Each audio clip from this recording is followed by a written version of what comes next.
This is our inaugural episode here.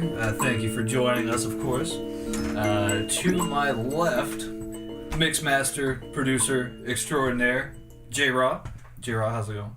I'm doing good. Wait, I thought that was his left, my right, so I wasn't ready to talk. I just got off work. Word.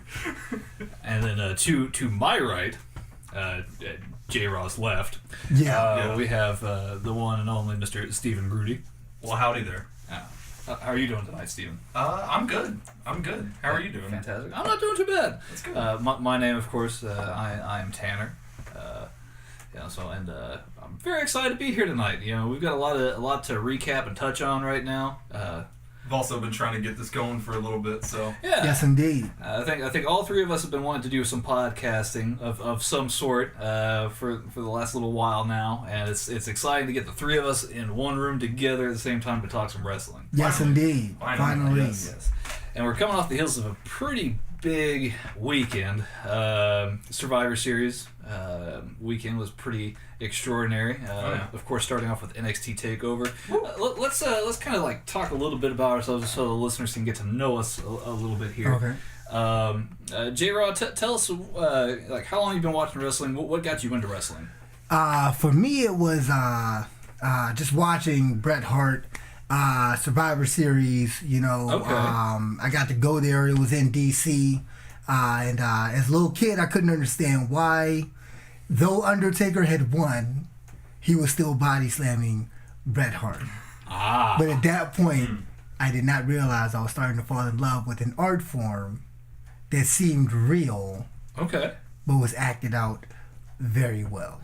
Okay. Oh, so you fell in love with the craftsmanship very early on. Yes. Okay. That's fantastic. And one of the greatest tacticians of all time in Bret Hart.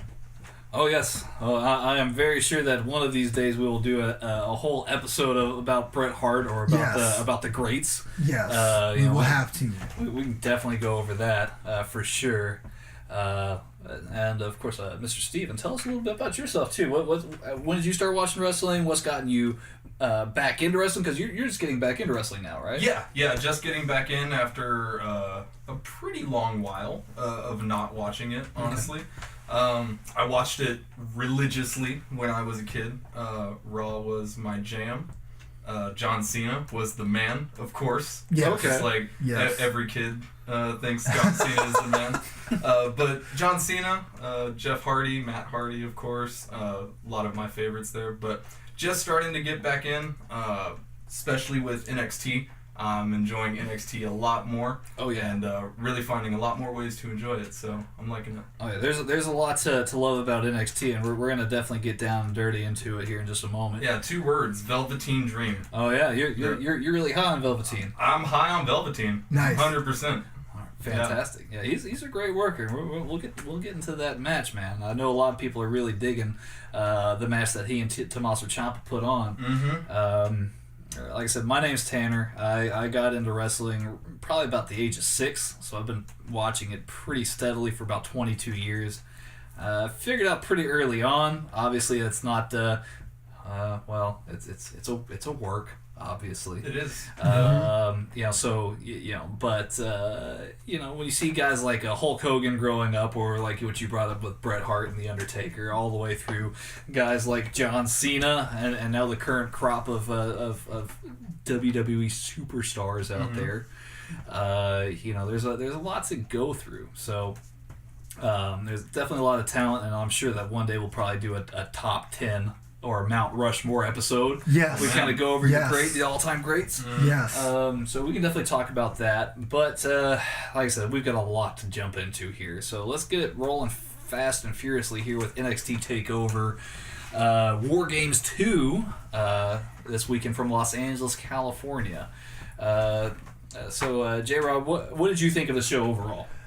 Overall, I mean, I felt like Matt Riddle's intro was good. Yeah, Matt Riddle came off huge in that match. Yeah, Yes. it was great. Yes. For all 7 seconds of it. All 7 seconds. Yeah, that Yes. crazy Yes. long match. I mean, and it just, for me, just the whole, aspect of, mic work was the main thing with what Matt Riddle did, you know, and then, you know, the 7-second finisher reminded me, ironically, of John Cena's intro. Yeah. You know, just how he came out and was like, you know, explosive. Basically, here to win, and then, you know, did his thing, and it's just one of those indelible things that, you know, for a guy, you're like, who is this? You know, it introduces him well, you know. Now, full disclosure, I just got off work, so I didn't. It's about all I saw of NXT Wargames, so I'm gonna need to get some more fill in, you know, as you see with the key in about, you know, the 7 seconds of the match. But I felt like a Donald Trump that one, you know what I mean? I didn't know what I was talking about, and I kind of, you know, sound like I did. You know what I mean? So, hey, it sounded good. No, but I totally agree with you about the Matt Riddle thing.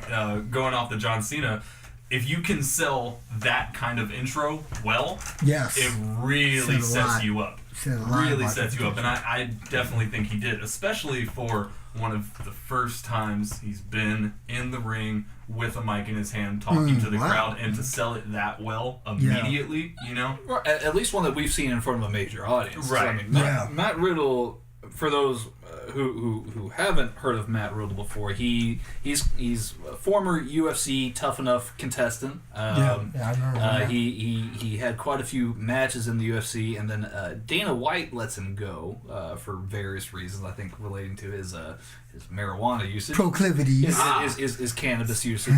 But you know, he comes out. He's got like this at the NXT show. He'd been doing the independent circuit for a few years. He sharpened his skills, and he comes out in Los Angeles for the NXT Takeover show. Has this really doped out Dr. Dre beat going on. Which is pretty good. They've got some really good music going on over there at WWE right now. They do. But yeah, he comes out. He cuts a promo saying, you know, he had heard Cassius Ohno calling him out. They were going to set up a match for NXT the following Wednesday. But he says, since we're in Los Angeles and that they've got 2 rings, let's move this over to tonight. Might as well. Yeah.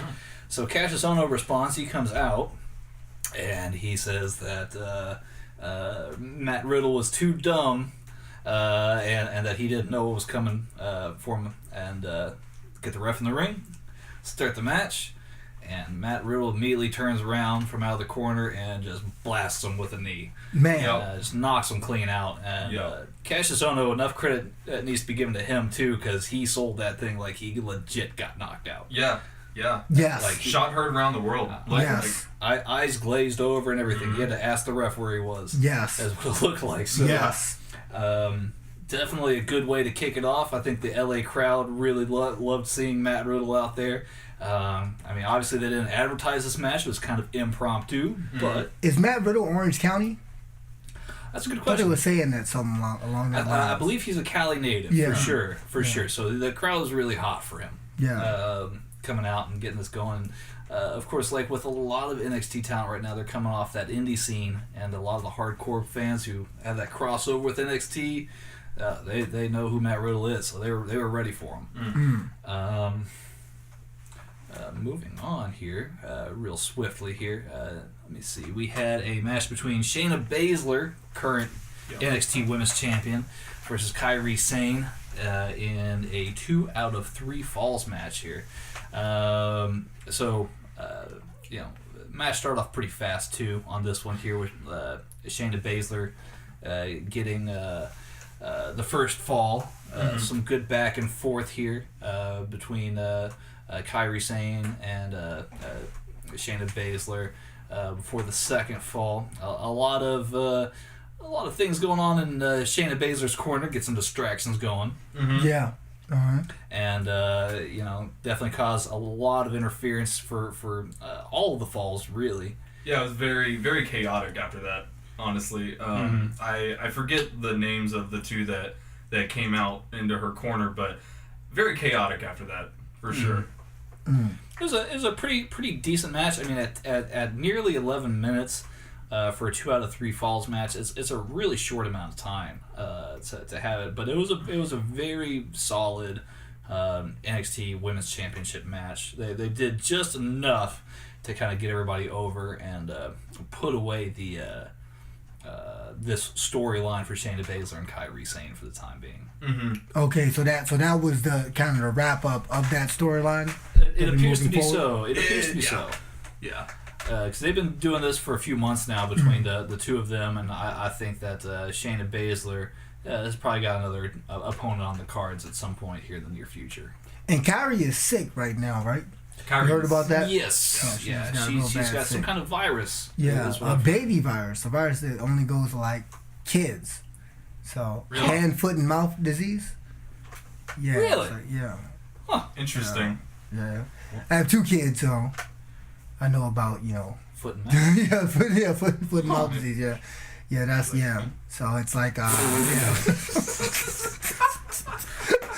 I have kids. Apparently, Stephen likes feet. So Hey, got some experts in the room. hey. Particular set of skills. There you go. Yeah, you can cut that if you want. We're going live. We bring all the expertise here to you at Headlock Talk. All of it. All of The it. expertise. Even the expertise you don't ask for. You don't ask for. Medical expertise, wrestling expertise. Do it all here at Headlock Talk. No, going off the Shayna Baszler match, I don't know if I'm in the minority here. Okay. I don't care for Shayna Baszler Okay. very much. I don't.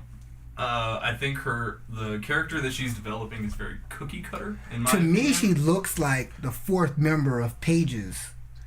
Huh. So I can't stop Interesting. associating Yeah. her Okay. Yeah. with one of Paige's people. Right. I can see that. 'Cause They, And they have a so- few MMA, women's MMA related gimmicks going on here. Yeah. You've got Shayna, you've got Ronda Rousey, obviously. Yeah. Obviously. Yeah, so I can kind of see where you're coming from with that. I do think that they need to call up Shayna Baszler sooner rather than later. 'Cause Yeah. she's just run Yes. roughshod throughout the women's division in NXT right now. Now I think those other girls, a part of Paige's group, they don't have necessarily the ring work Shayna has. I mean, honestly, And Shayna's that top is notch Absolutely. talent, Yeah, but Shayna's she just really good. looks her look. Yeah. You know, And she does have a lot of you know, in-ring talent. I think a lot of the out-of-the-ring stuff she needs a little bit of work on in terms Yeah. of like selling her character. That's what I'm. and her Yeah, that's what I'm saying. storyline She could just as easily go up and be Well, one of Paige's acolytes and. Right. And I mean, I think that's kind of like how she's sold right now. Is like she is just supposed to be this badass, right? Yeah. Like she's just supposed to be like this, like, I'm coming straight here from the UFC. I'm here to just beat you down, everything. Ronda Rousey's a little bit more like, and forgive me, Ronda, if you ever listen to this, but you kind of like Hollywood star, also fighter, also kind of Right. Oh, thing like a Jean-Claude Van Yeah. Damme with some, Oh, we're on gonna get to steroids. Ronda. Yeah, we'll. Oh, yeah. Hopefully, you won't hear this, Ronda. We'll But yeah. If you do- J-Rod's got some things to say about you. I've got some Yeah. things to say. Yeah. J-Rod's got some things to say. Yeah. Because he just Yes. got off work. I did just get off work and Yeah. little He's got perturbed. a vent, unload. Anything else from NXT we want to cover? Maybe anything. I know want to get Oh to yeah, Ciampa. definitely. I mean, one of my favorite matches of the night for sure was Aleister Black and Johnny Gargano. Had a spectacular match. Absolutely. Johnny Gargano is doing this interesting thing right now where the storyline behind it, Johnny Gargano attacked Aleister Black to take him out of a three-way title match with them and Tommaso Ciampa Oh, okay. back before SummerSlam. It was a big mystery for a long time as to who attacked Aleister Black, and it was revealed to be Johnny Gargano. So Aleister Black has come back from his supposed injury. Well, it was a real injury. I mean, we won't get into what all happened to him. He had some surgeries. But it truly was a really good comeback match for Aleister Black to have, especially on such a large stage. Johnny Gargano is doing this really interesting thing where he's a delusional babyface who's actually a heel at the moment. Okay. So he thinks that he's still supposed to be the hero in this saga with Tommaso Ciampa, even though he's turned heel effectively. Okay. You know, he made a lot of remarks during the match, like, I'm the chosen one. And You're there's not like the chosen one. great little things like that really kind of like make you go, oh, okay, well, he's really kind of sculpting out his character. Almost how they turned Shawn Michaels way back in the day. Kind of, yeah. How they turned it, he went from, A little bit different in the sense that he's gone delusional. Like it's okay. like he's got like this delusion of grandeur of himself. Oh, okay. Where he's like, I'm still the guy who's gonna end up beating Tommaso Ciampa. I'm gonna win the title, and I'm gonna prove once and for all that that I'm the guy. Okay. And he went too far and took out Tommaso Ciampa back before their match. Same weekend of SummerSlam this past year. The story's gone another notch in the circle here, where Aleister Black comes back and beats Johnny Gargano to exact some revenge. Okay. It's a very good, hard-hitting back and forth match. Fantastic match. Steven, you got some notes here on the match, I believe. No, I thought that match was fantastic. One thing I wanted to point out, I know you don't watch a lot of NXT.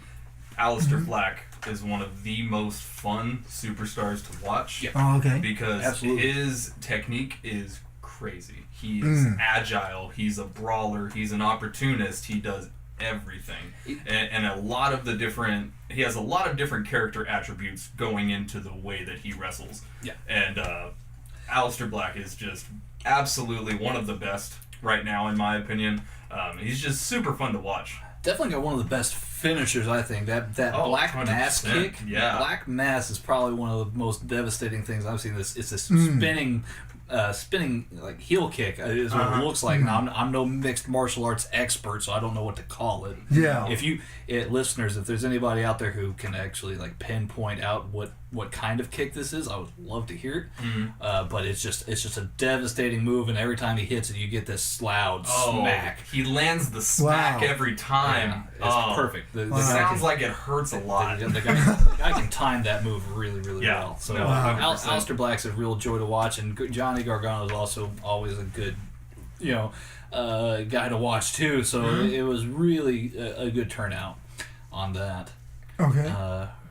Running briefly along here, because I know we got a lot of Survivor Series to jump into. Yeah. One thing I wanted to mention about Gargano, this is completely random. Go ahead. If he takes too hard of a hit, he does this strange twitching thing. And like he convulses. Yeah, and I just want to use this podcast as a platform for me to throw that out there. That's weird. You like his Johnny, what are you doing, man? Is it worse than Ric Flair's flying across the stage when Hogan or anybody? See, that's the thing. I've seen that spot. Slightly bigger than them punches. I've seen that spot. It's on par, man. The Ric Flair spot I've probably seen about 500,000 times. Yeah. But Steven does have a point here in that it does look a little bit strange. Like, oh man, like you got hit so hard that you're about to have a seizure. Like that is a little fun. Yeah, it's like, should we be stopping the match here? Fun wrestling fact. Yeah, go. For a long time, you'll hear it in documentaries, Stone Cold wouldn't work with The Rock because he was not going to sell to people's elbow. He thought it was the dumbest move. And he's like, no one's going to land next to me. Okay. And I'm going to flip up like flop like a fish? Like a fish. Yeah. That would not finish me. Well, I can't say that. It is a dumb move, but it's awesome. I can't say I disagree with Steve, but I mean, Steve was probably. It's the coolest, stupidest move. It really is the coolest, stupidest ever. That's probably the most over crowd move you can do because you get everybody involved in the people's elbow. Yes. Yeah. Yes. So yeah, just digression on over the top spots. It's not way too much, but it's just too much. Just right there, Y'all have anything else to add on to Aleister Black versus Gargano? No, unless you guys wanted to get to Ciampa or the. Oh yeah, that match. Tommaso Ciampa and Velveteen Dream in the co-main event for the NXT Championship on this fine show. Classic. I really enjoyed this match. I'm a big fan of Tommaso Ciampa. I mean, just as much as I am of Aleister Black and Johnny Gargano, Tommaso Ciampa's probably the best heel in the business at this point, in my opinion. Wow. Agreed. He cross-plat both? Yeah. Both. Wow. Like I would say not even just cross-platform. I would say like I would go as far as saying like even if you included like Impact Wrestling and New Japan and Ring of Honor, I said, he's the best heel in the biz. You need to get yourself some Ciampa, man. He's crazy good. Tommaso Ciampa's just this brutal guy who's just gonna just play dirty. He's obsessed with keeping his championship. He's like a advanced version of an old dirty Ric Flair who will do anything to keep his dark title. Walks in clutching the very, very dark, clutching the title. Yep. Wow. Walks in clutching it. So he does his job. He's got some awesome music, and then Velveteen Dream. he's super a talented character, man. He's only 23 years old. Wow. Is he really? He's only 23 years old. That is nuts. He's amazingly talented. He came out looking like Hollywood Hulk Hogan. Wearing the NWO shirt, looking like with the boa. Yep, NWO looking shirt. Super hair. Oh yeah, like definitely looks Super Saiyan-esque. Oh yeah, he like super froed out Velveteen Dream with a Hollywood bandana on. Really, nice. Yeah, really good back and forth match. Nearly 20 minutes long. Actually, over 20 minutes long, 23 minutes long almost. Is this storyline finishing, or are they going to move this into the NXT during WrestleMania? Pretty much over. I would say there wasn't much build up to it in the first place. Okay. It was kind of just,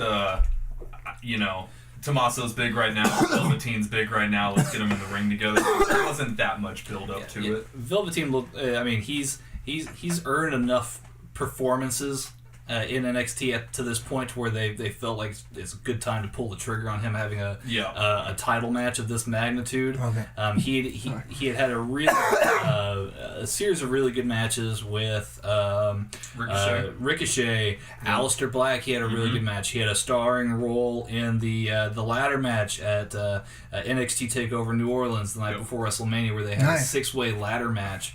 That he had a huge elbow drop in. But yeah, some really good back and forth. It looked really on edge, like Velveteen Dream was gonna win. It did look like it for a little bit. The LA crowd was right behind him the entire time. Going nuts. Yeah. He put up some really big moves, and then towards the end, Tommaso Ciampa gets him out into the what should be noted here, listeners, is if you didn't watch the show, you need to watch the show. Highly recommend it. Highly recommend it.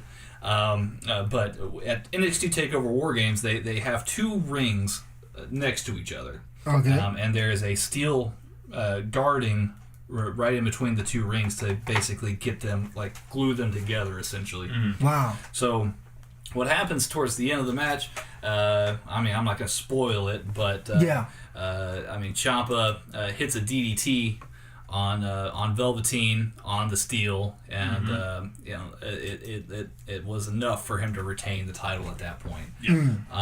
But Tommaso Ciampa did great work. Velveteen Dream did great work.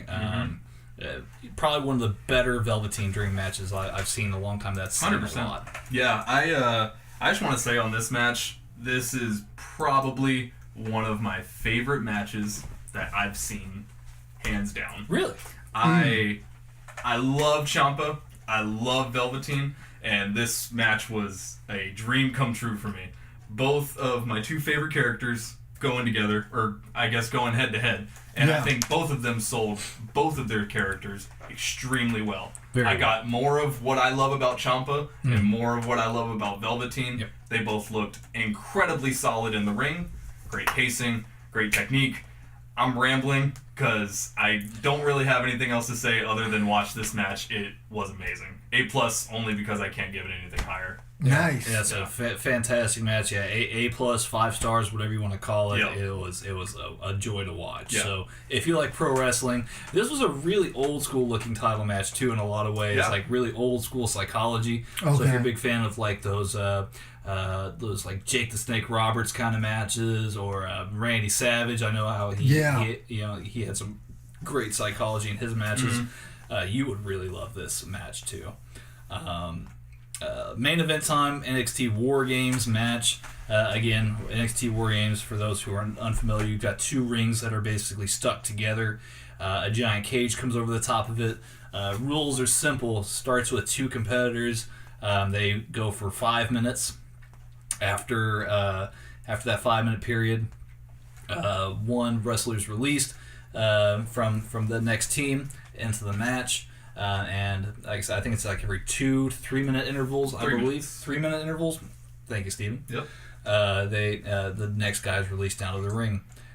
It's not until no pinfalls, no submissions until everybody has entered the match. Yep. If you escape the cage, it is basically your team's forfeited. Yeah.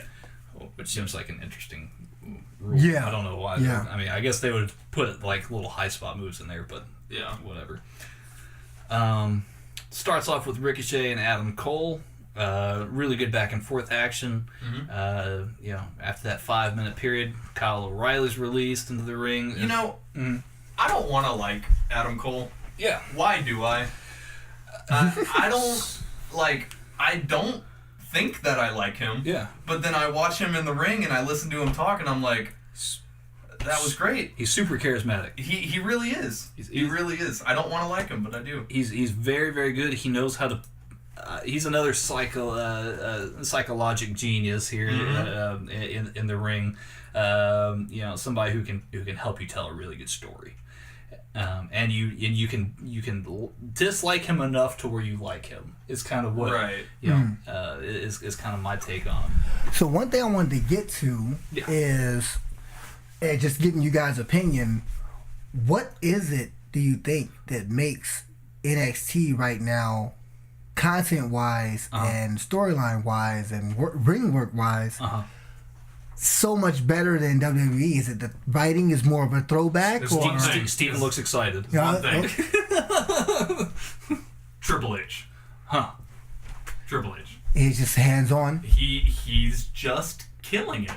He's like it's that just simple. talent search, training, storylines, training. He's got the perfect storm of the right things to happen at the right moment for it to be really good. So he seems more familiar. I don't know if this is scouts that are coming back to him or if he's sending people out intentionally to scout for talent. Yeah. But he seems to be able to pick up pretty much any hot independent scene talent that he wants. I mean, that's how he got Matt Riddle in, Adam Cole, Pete Dunne, Ricochet, the War Raiders who were in this match. Basically, everybody who's been in the main event of this match. Tommaso Ciampa, Johnny Gargano, Aleister Black. Anybody. And let me tell you, if that Kenny Omega chip ever falls, and he even does 3 months in NXT, oh man. He'll give it another 3 years. Just the people he'll put over. Because he's not gonna have to earn his keep that much, but I mean, if he just is humble to the craft, that's kind of funny because and the people he'll put over. I mean, Kenny Omega, Tommaso Ciampa. I mean, Tanner and I were talking about that months ago. A dream match of Kenny Omega and Ciampa. That would be incredible. Listen, Hunter, I'm pleading to you, Mr. Helmsley. Oh, he got close to the mic. I need you to make that match happen. Please, as somebody who's watched your product for years, please, Ciampa versus Omega has to happen. And I got off work to make this request. Just wanted to put that out there. How important it is. J-Raw literally got off work just to tell you this. Yes, it's serious. I really want this match to happen. Yes, but continuing on, I mean, like Steve was saying, I mean, Triple H his ring work is fantastic. Him having experience in the ring is a fantastic attribute. Because he knows how to pass that kind of sets that example. That example, and that's might not necessarily be something that Vince himself can pass along to people. Vince has been in the business a long time. And he's wrestled, but he's not coming to it from a wrestler's perspective. Yeah. And I think that's something that Triple H keeps in mind with some of these stories that he helps try to put together. He's very hands-on with the talent. Of course, NXT is basically bankrolled by Vince. In WWE anyway. Right. So they have the ability to bring up whatever talent that they want to.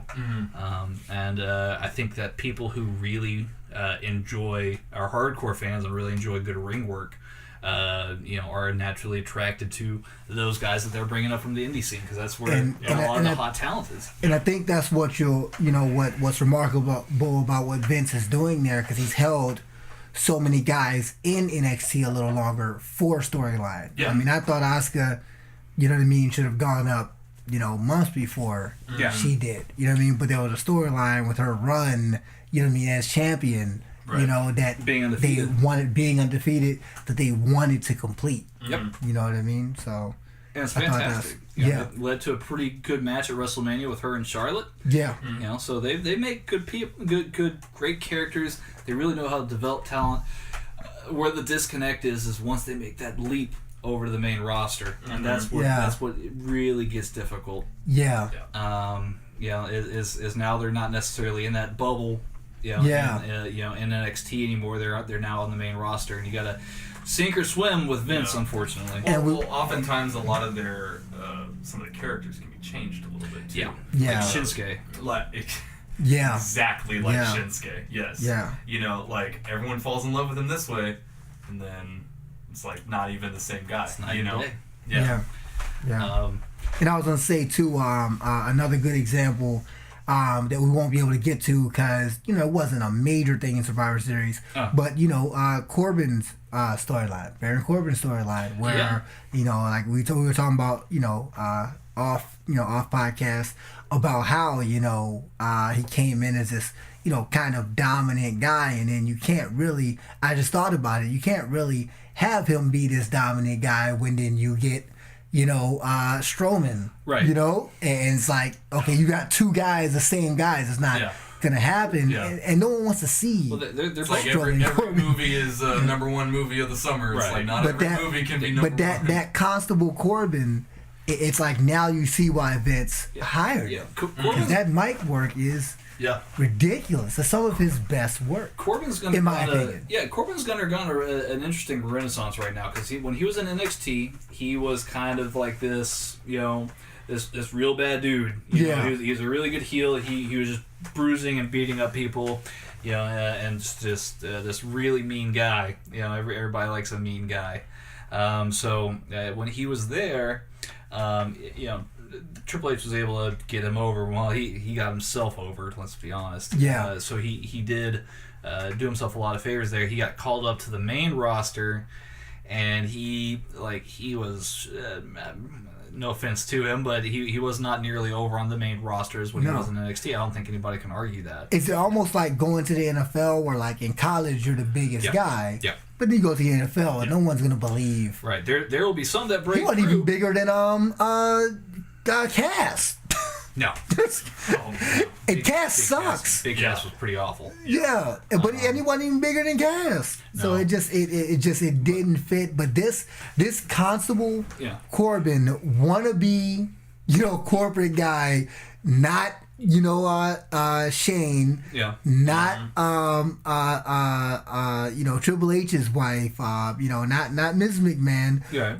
This wannabe that is big. Yeah. But it's a thorn in Strowman's side, and it's big enough to work with him. It's classic. It's an interesting storyline. He's a good authority figure. Yeah, for sure. And he doesn't need to win. And it still will be interesting if they did that as a table ladder, especially table ladders. And Baron Corbin. Good God. You know what helped him out? You know what helped Baron Corbin out is he shaved his head. He got rid of all the stringy, he went to thin hair, and shaved his God. head, and now he looks like a mean dude again. And I think he's finally getting himself over. Maybe distancing himself away from being an actual wrestling talent and just working on being just the bad guy that everybody hates. Yeah. Really. And honestly, that's an angle that really hasn't been visited. because they visited the angle of Stone Cold Vince McMahon wanting to beat up like your boss. Right. But this is more like you get in the ring with your supervisor. You know what I mean? Right. You know what I mean? Not quite like beating up Vince, but Yeah. you know, you're exactly. But it's almost more because that's your direct like that. Yeah, superior. So it's almost like exactly. you know what I mean?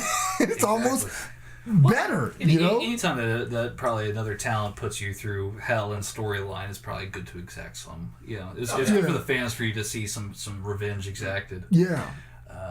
So I just thought that was something to visit, just considering, you know, the NXT to WWE transition. It almost seems like guys have to reinvent themselves, right? Because they're introducing themselves to a new audience. You know, to just to make sure that we're clearly recapping off here with NXT Takeover. I know we're tangenting a little bit, but it was well earned because it is good to kind of review what makes NXT special. Yeah. The War Games match, again, I won't spoil it too much. There were some amazing spots in it though, where Pete Dunne, the story of him in the match was fantastic. It was really a match about him. Towards the end, he was the last guy remaining for the babyface team to come out. Bobby Fish on the Undisputed Era, he added an extra padlock onto the little shark tank that they were storing the teams in to separate them from the rest of the match. So they had to get out bolt cutters. Yeah, and then, threw the key away also. Yeah, threw the key away. They threw it into the crowd. Wow. Yeah. So once they got the bolt cutters, Pete already Dunne, 2 or 3 minutes late at this point. Yeah, the faces were getting clobbered in there. They were just with chairs or chair shots galore. Pete Dunne makes it into the match, and he gets out a kendo stick, just beats the tar everybody. Several kendo sticks. Throws all the weapons in there, tables, everything. It was a war for nearly 50 minutes. Ricochet. I've heard that he has done this before NXT. Ricochet's the man, though. Another huge independent talent that NXT picked Ricochet, up. But he did this move. Kind of like there's how like they have those schmoz moves where everybody's like grouped together and they're like they're waiting for the other guy to jump off something to do a move. So Ricochet's up at the very top of the cage, and there was kind of a spot where you thought that Adam Cole might throw Ricochet over and disqualify the whole rest of the team, and have Undisputed Era win the match. It turned out, there's this big brawl with all the 7 other guys down at in the ring. Ricochet's at the top of the cage. He looks backwards behind himself, and he jumps off and does a double moonsault. Oh Lord! Onto the group of guys. Fantastic match overall. If anything ran a little bit long, part of the inherent problem with the War Games match for me personally, this is nothing about the guys who worked this match because they did it great with what they had. But for the match to not really kick off fully until all members are there in the match, until everybody's participated in the match, causes the match to run naturally long. So you have to fill the match with a lot, and they did. But it's very difficult for people to sit for 47 minutes and watch an entire match. Yeah, I would honestly say cutting down the time intervals between letting people in would make a more interesting match, personally. Right. Just because it does drag on for a very long time, and especially because in the first, 20 minutes or so before everyone's in the ring, there isn't anything that can legally happen to finish the match. Yeah. You can jump out and forfeit, and that can end the match, but you can't submit, and you can't pinfall. And so it's kind of just a bunch of guys beating each other up for seemingly no reason. Okay, wait, now everyone's in, now it's a match. I feel like that goes on just a little bit too long. So like the 5 minutes before the first participant can join into the match from the initial 2 guys, and then like cut that down to like maybe 3 minutes. Maybe 3 minutes, and then the other intervals down to like 2 minutes. I think that would definitely help out a lot. Because it was an entertaining match all the way through, and don't get me wrong, it was a great match all the way through. But like you said, the beginning part does seem to drag just a tiny bit. So I was feeling that at the end, like the beginning part, yes, does drag a little bit, and then once you get past all that and you have the drama of people being released in the match every so often, you're like, oh wow, okay, well you're getting the bulk of the storytelling right there, and then once everybody's in, so much has happened already that it's hard to be like, oh okay, well now what? See, I feel the opposite way because now everyone's in the match. Someone can win. Yeah. You know? Like, someone can win via pin or submission, whereas there was no way to win the match before everyone being in there. You know what I mean? Yeah. But I can see where you're coming from as well. I feel like you might honestly just be getting winded towards the end. Oh, yeah. Based on how long that initial first part takes, Oh, yeah. I mean, the story of the match for me was definitely Pete Dunne and Ricochet being champs. Awesome. Being awesome. Yeah. Pete Dunne, NXT UK champ, and Ricochet being NXT North American champ. But both top talents. Kind of, it doesn't necessarily put an end to their story per se. I don't think. But there was definitely some rivalry there, some friendly rivalry between the two, both being champs of their respected parts of NXT. Honestly, I think they could play that up a little bit and kind of go through like like a team up with both of them. Well, it was very telling. The finish of the match is Pete Dunne hits his finisher and Ricochet hits a shooting star press. Right. So they both hit finishers conceivably on Adam Cole, and baby. Both get the pin. So both, baby. Adam Cole, baby. Yeah, Adam Cole, baby. Both. Sorry, it's okay. Both Pete Dunne and Ricochet cover Adam Cole for the win. I really do like the chemistry that the 3 of them have together: Adam Cole, Pete Dunne, and Ricochet. I hope they continue working together. I hope the War Raiders are somewhere in the mix because they were pretty awesome too. They were pretty great throughout the whole match for sure. But way more agile than I thought they would be. Yeah, they were doing some crazy somersaults. They're big dudes. Man, this guy's like 350 pounds, and he can do a cartwhile across the ring. He did a springboard into the ropes with a back handspring elbow. Wow. Great. Yeah, it was nuts. Wow. It was nuts. It's like this giant 6 foot something 350 guy running around like he's AJ Styles. It's nuts. All right, so I feel the same way about Aleister Black too. Yeah, Aleister Black. Very elusive. Yeah. Very quick. It's a little bit smaller than gentlemen.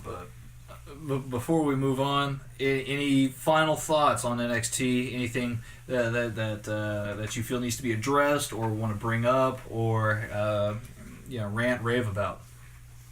Well, I mean, the one thing I would say.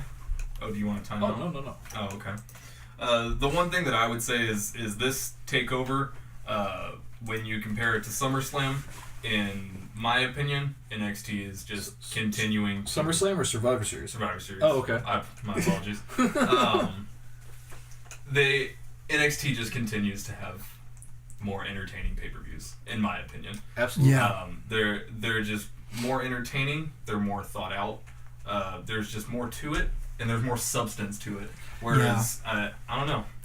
Now that's not a full put down of what we see in Survivor Series. No, it's still good, not. but Survivor. I agree with you in that for the last few major pay-per-views, because that's when we see takeovers happen, is around the major pay-per-views. When we see those going on, those takeover shows are normally very, very hard for the main product to beat.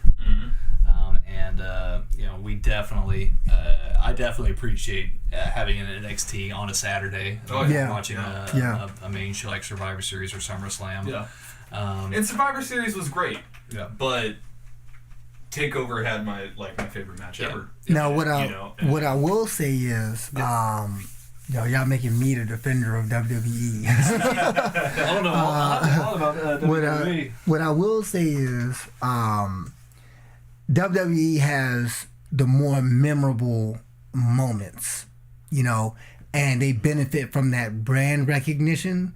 And, you know, it's almost a thing of, you know, NXT is like that college football where it's like you got guys that are playing literally out of love, and like 10% of them are going to the leagues and gonna do something. You know what I mean? Right. And so you got these guys, this is, you know, possibly it for me. You know what I mean? Mentality almost.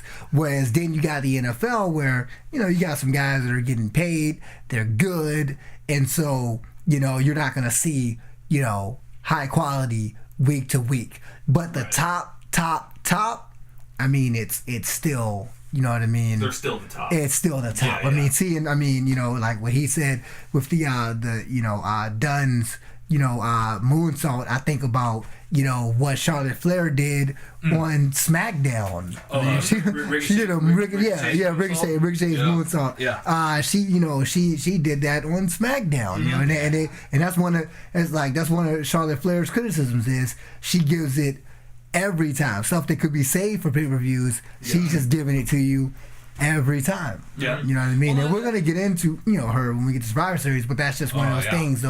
They create the best, the top create the biggest moments. I think WWE has a problem in the middle. Well, and that's something that her dad did on Charlotte here, real briefly. That's something that her dad did too. Is like I don't remember seeing a Ric Flair match where he like half-assed something. You know what I mean? Like he just can't. He always all the way gave it his full undivided attention. Yeah.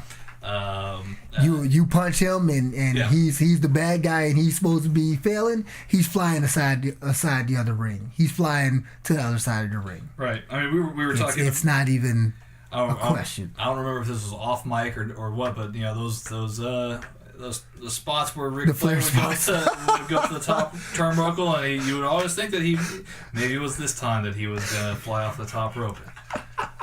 I don't think it ever was. No, but it was never his time. Yeah. We can always hope. Yes. So, all right. So we're going to Survivor Series. After this break, we don't have sponsors yet, but we're preparing like we've already been there. We're preparing for the success we plan to have. If you would like to have this podcast is where we want to be, not where we are. If you do want to sponsor the show, please let us know at headlocktalk@gmail.com. This is again headlocktalk@gmail.com. Get in touch with us. And until then, we're gonna have Steve sing a song. Now remember, sponsors, if you don't want to hear this, come get us at Headlock Talk. gmail.com. gmail.com. Headlocktalk@gmail.com. If you don't want to hear,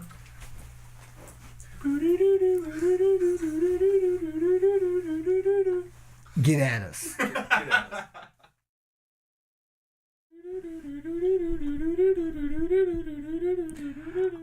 All right, and we are back, ladies and gentlemen, with Headlock Talk. Thank you for rejoining us on our inaugural episode, and Stephen, thank you for the do-do-dos. Of course, always. Yes, never know when you need some backing music. Sometimes. Let's move on to Survivor Series here, guys. Initial thoughts. Anything that you want to get off your chests right away here. Well, you asked. Yeah. And I have to say, Ronda Rousey, I hope you have finally started to stop smiling. I hope that you're jumping in, you no longer come out with that goofy look on your face. Yeah. Like you're still being cheered as a MMA superstar. Well, you're a wrestler now. And I'm glad that you said something about that. And I don't know if it's necessarily like she's smiling because she's like this MMA crossover, but it's like seeing a Hollywood actress almost. Exactly. That kind of smile.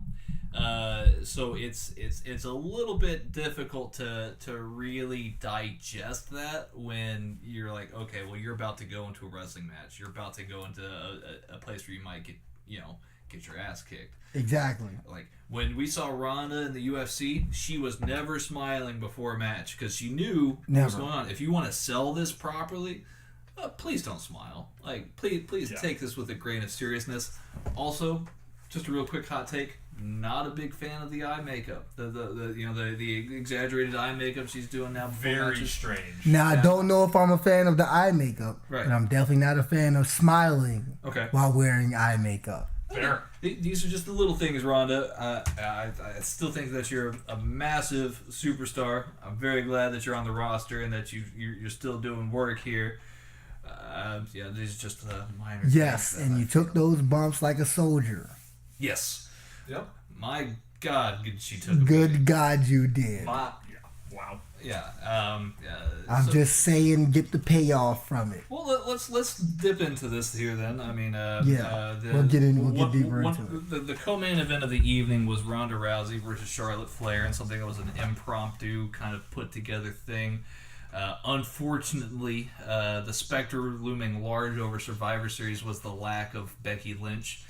She was actually injured, or as Jonathan Coachman put it in the pre-show, she took an actual punch that landed. A punch that actually landed is what Jonathan Coachman said. Yeah. And for our, untrained, more, less enthused wrestling fans out there that, more casual, yes, the punches are supposed to be fake. Newsflash. Newsflash. You want to? I mean, it just ruins the suspense of believability. You just here. can't come out and blatantly say it. Yeah. It's like, look, Coach. Right. We know.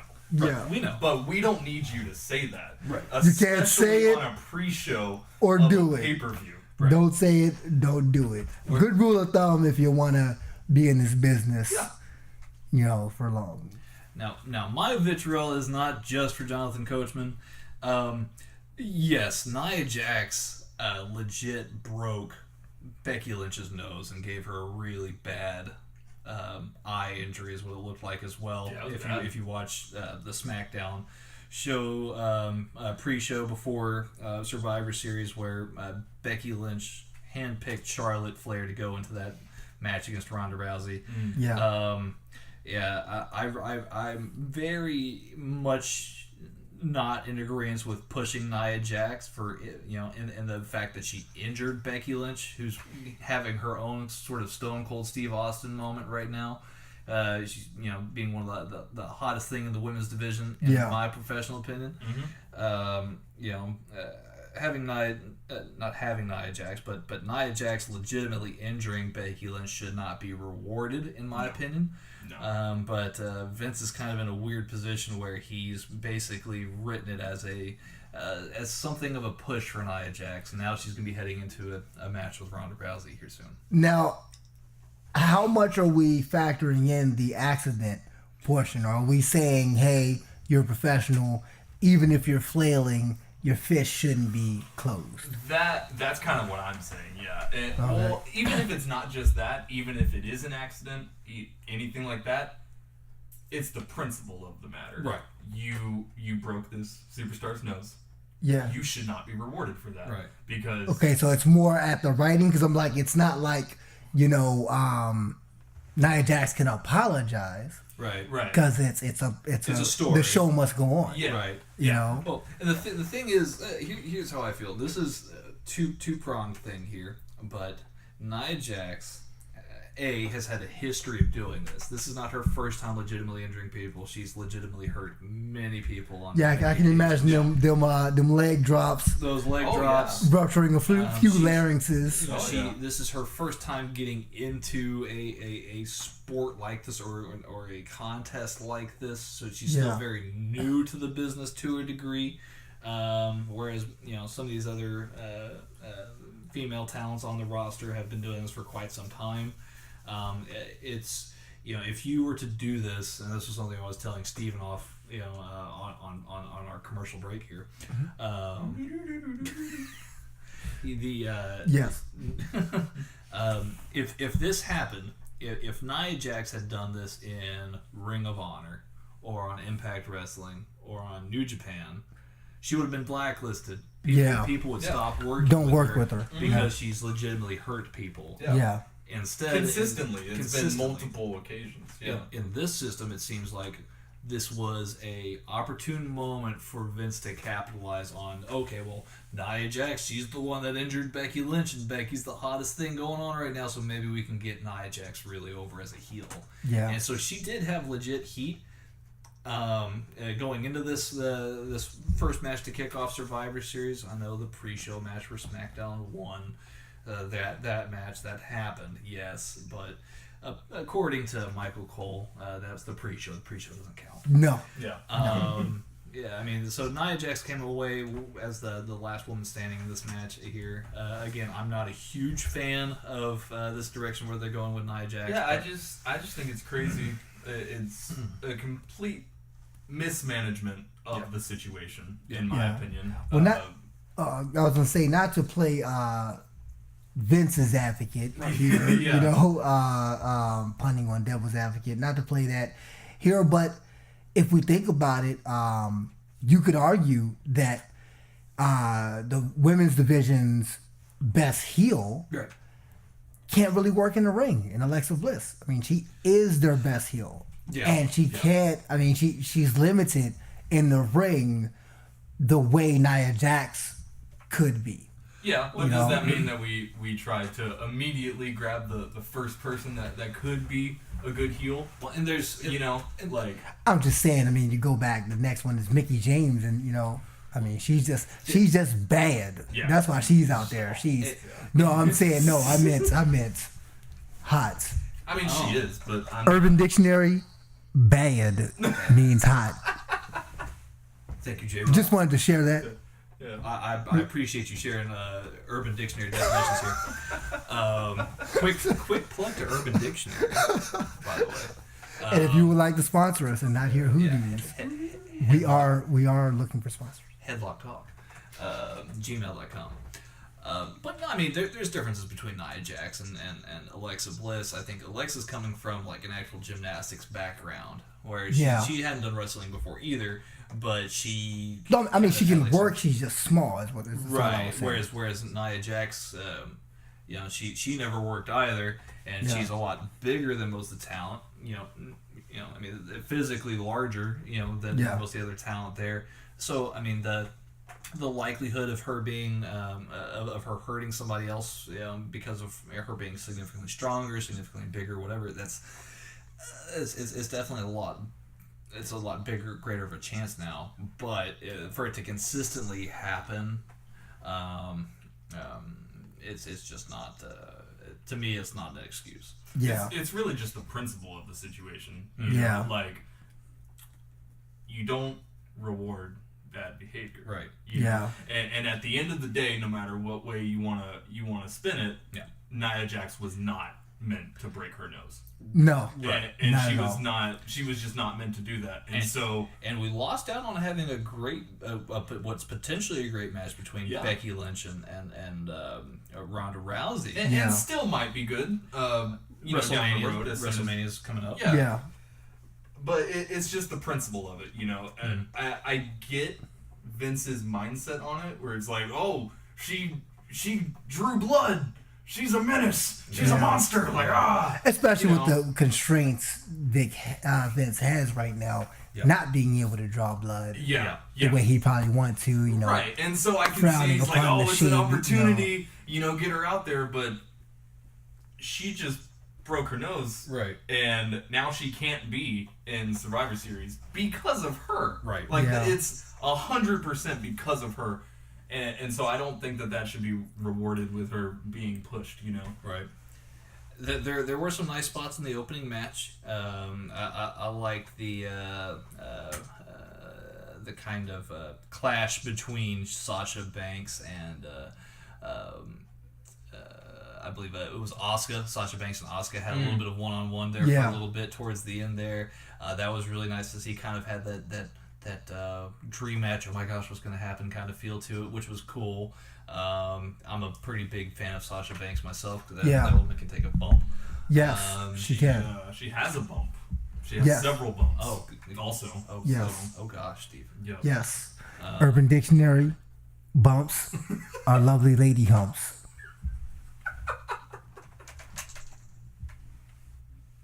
Please visit us at headlocktalk@gmail.com for any plugs that you may need here from Urban Dictionary.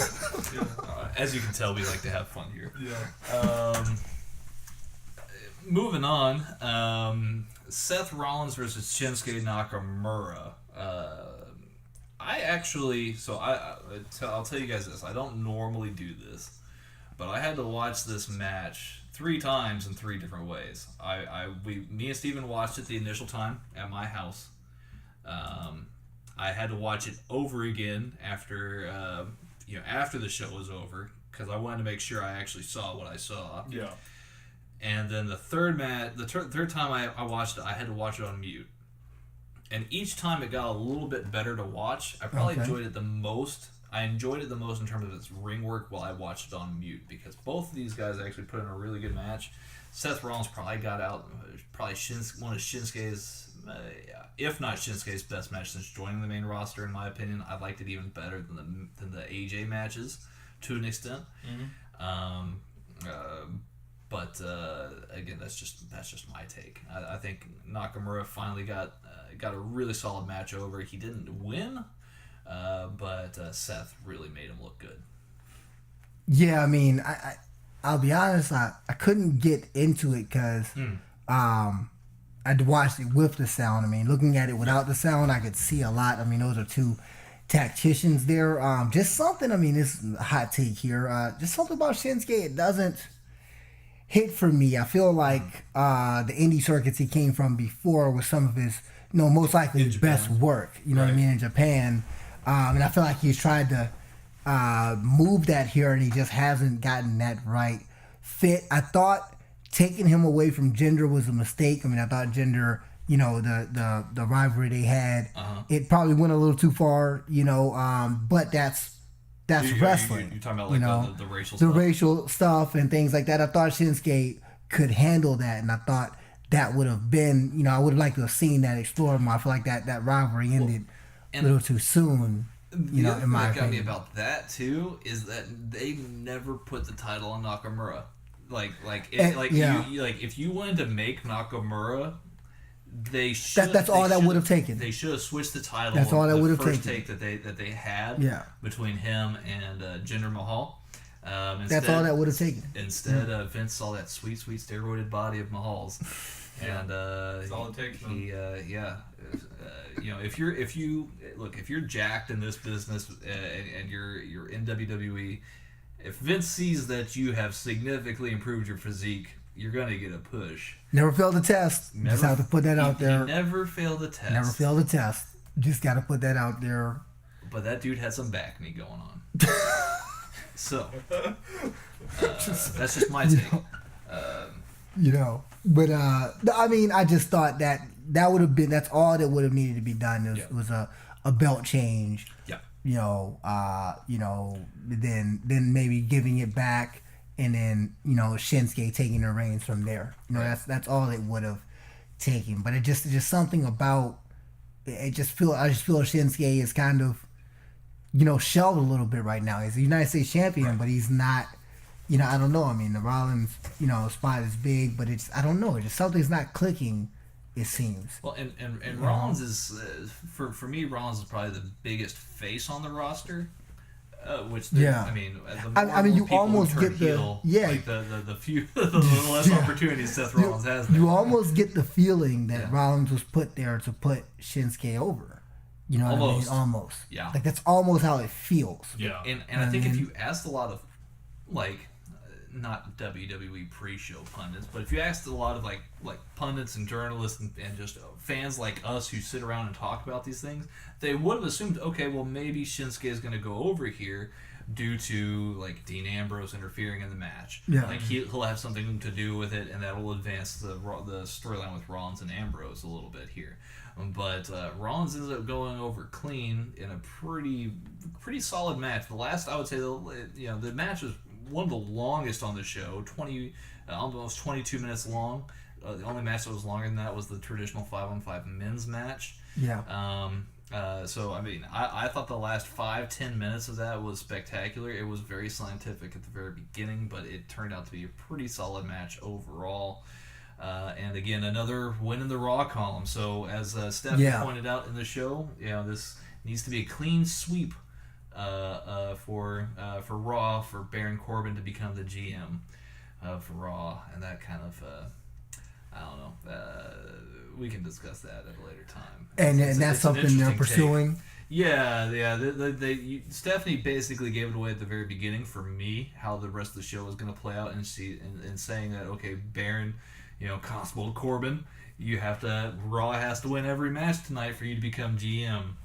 And yeah, she said it pretty openly. She said it very openly. Mm-hmm. And then as the night progressed, you could kind of get a hint that this was how it was going to play out. But Rollins wins in a very entertaining match nonetheless. And just might I digress here, because like I said, I'm just loving the writing and what he's doing with it. But Constable Corbin is just a perfect name for the supervisor you want to punch right in the face. Yeah, nobody likes a constable. No one likes a constable. No one. I don't even know what a constable is, and I don't like him. Yeah, I mean, just sounds like a position I wouldn't like. You know what I mean? Williamson County Sheriff's Department. It's okay. We respect your constables, but yes, constable is a bit of an interesting word. And then with Baron Corbin, him being such a good heel right now, Constable Corbin is one of those names, man. Yes, it's going to be iconic. Anything on this AOP and the bar? I think the bar is just Cesaro, man. He got out of Jobber and then joined the tag team job squad. Like, how does that happen?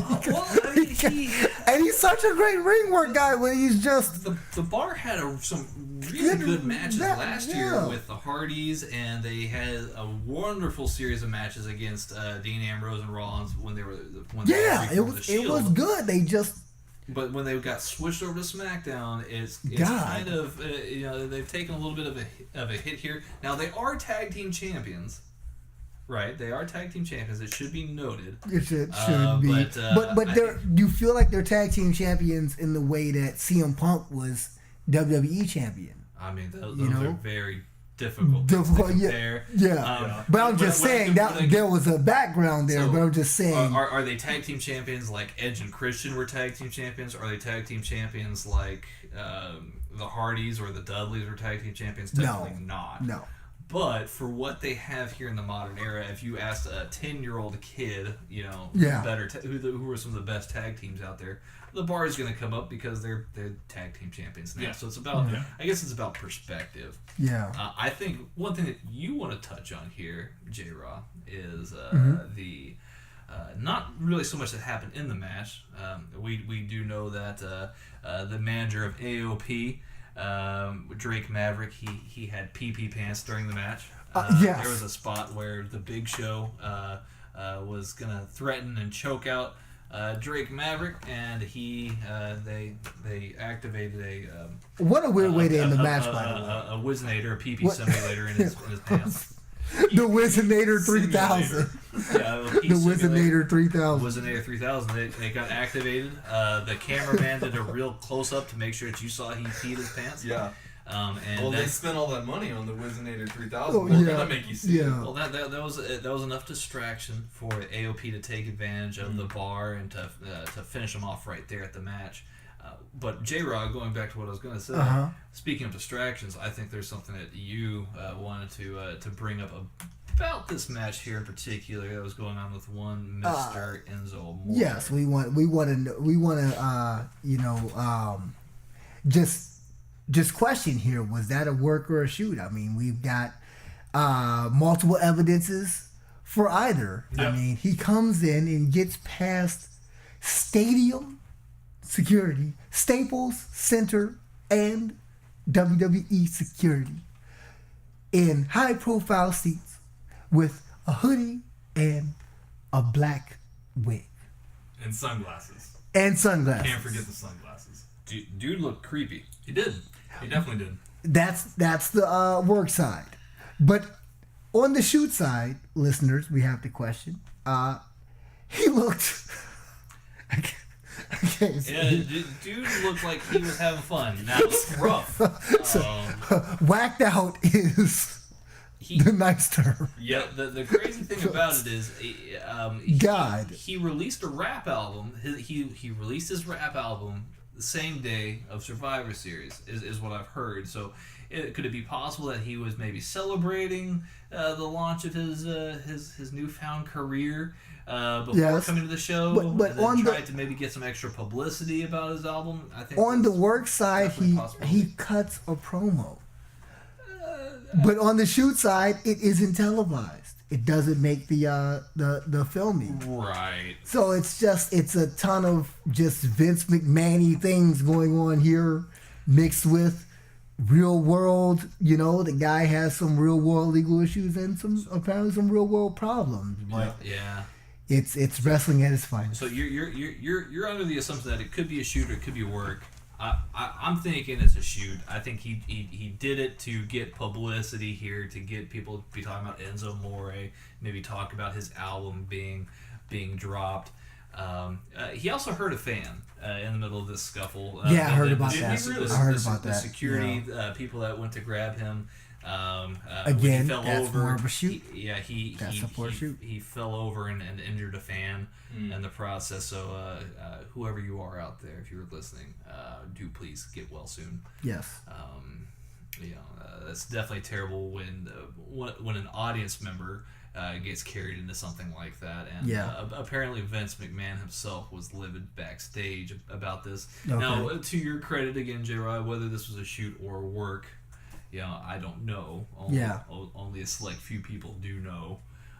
But it could be either. It could be. It's one of those 50-50 things I wanted to bring up.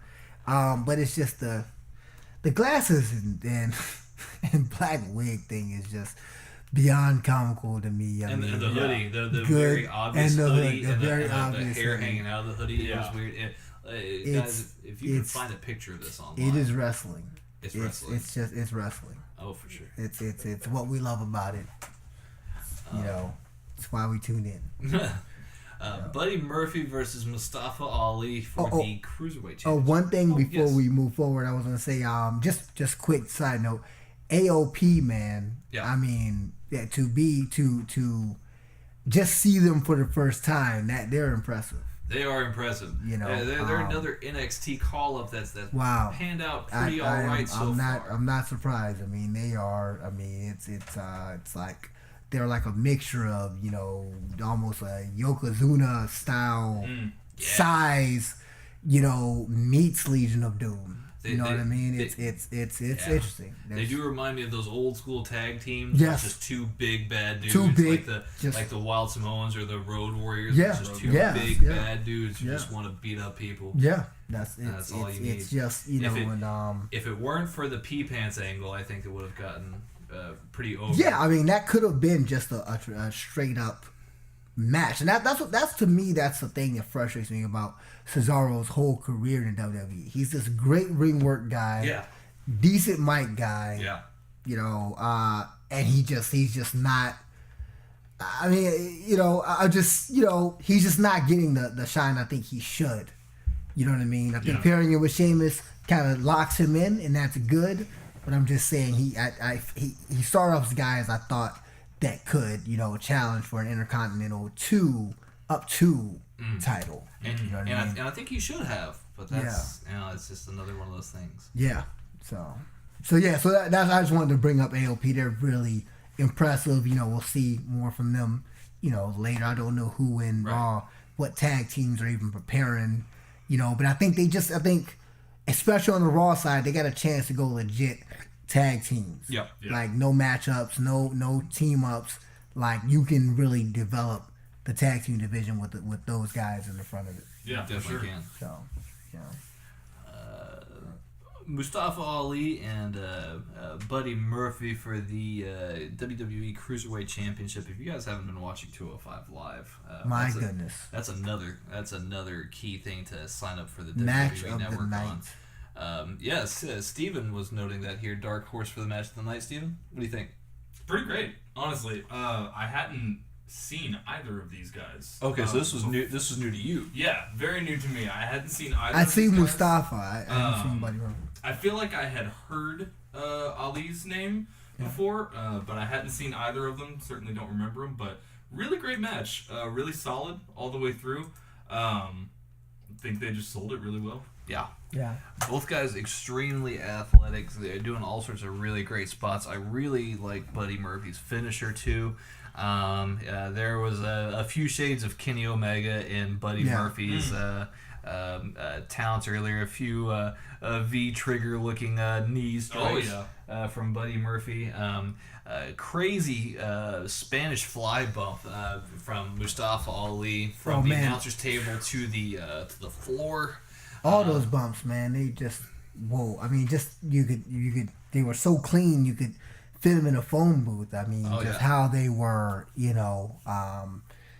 just such small spaces of the ring, and they were doing huge, DDTs, and one of them, one of the moves, I think it was a flipping DDT with their legs, with his legs on his head, somersaulting.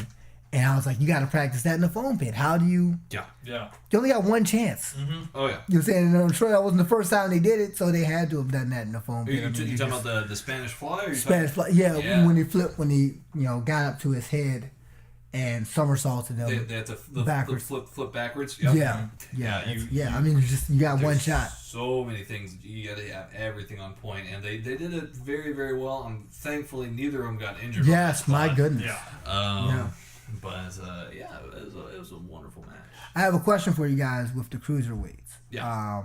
Because I feel Vince could be missing an opportunity here or not. I mean, that's a ridiculous division. Yeah. But what do you think of one of these guys moving up, a la a Rey Mysterio, and challenging for the belt?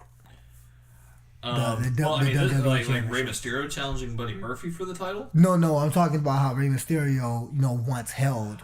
Oh, like as prestige as like the WWE championship. Like them actually going for like the heavyweight title. Yeah. I mean, I don't know if those days are gone, but they're used. I missed that where you could get these matches. Because I think of Buddy Murphy and Mustafa Ali definitely has the athleticism to work with Brock or or some of these bigger guys. I mean, Brock's really tricky because Brock will work his own kind of match. I think Brock, you have to earn Brock's respect in order for Brock to give you a good match. Now, with that said, a lot of the more talented guys that are coming up are on the smaller side. I don't think you're going to have any of these dinosaur. I'm calling them dinosaur, but the age of the big man being the champion. That's gonna probably start fading here soon. Mm-hmm. And then especially if Seth gets it, or if I'm just saying, just thinking outside the box. I mean, 205 has this plethora of talent that let's see some of these guys on the bigger stage. And if you look at NXT again, Tommaso Ciampa, who's the NXT champion, he's being billed as being 205 pounds. Whereas, your guys like Aleister Black is probably somewhere within around that weight range. Yeah. Johnny Gargano's significantly smaller than Aleister Black, so you've got to imagine that he's probably within around Daniel Bryan's size, within around 190, 180, 190, or even smaller than that. Yeah. Because let me tell you what I think's going to happen. I think McIntyre and Ziggler will have their split, or Ziggler will work out a manager deal with McMahon and be his manager, which I don't see why, because Ziggler has a lot of ring work left in him. And then McIntyre will be the next. You say you hate Ziggler. Not a big fan of Ziggler. I'm not a fan of the Ziggles. The Ziggles. No. Not at all. I just think that's the direction they're gonna go. I mean, we're gonna get McIntyre Strowman at some point in our lives. Yeah. You know what I mean? And one of them is gonna have the belt, and it's like I want to see that work, but at the same time, it's cliche. I mean, it's I mean you can make it work, but I'm just saying it's I do miss the days when Jeff Hardy, guys like that, legitimately could hold the belt, and they had Vince's trust. Yeah. You know what I mean? Because those guys can work. Well, the thing with Jeff though is like he had a lot of demons. Like so. Yeah, I mean that. Yeah, a lot of the time. but yeah. A lot of the time where Vince has put the belt on a smaller guy, it's burned him. So like Eddie Guerrero being one of them, where he got the belt put on there, and it's not Eddie's fault that they had a decrease in ratings, but I think that there's a lot of factors that go into their decrease in ratings during his title reign, and that really kind of hurt Eddie a lot personally.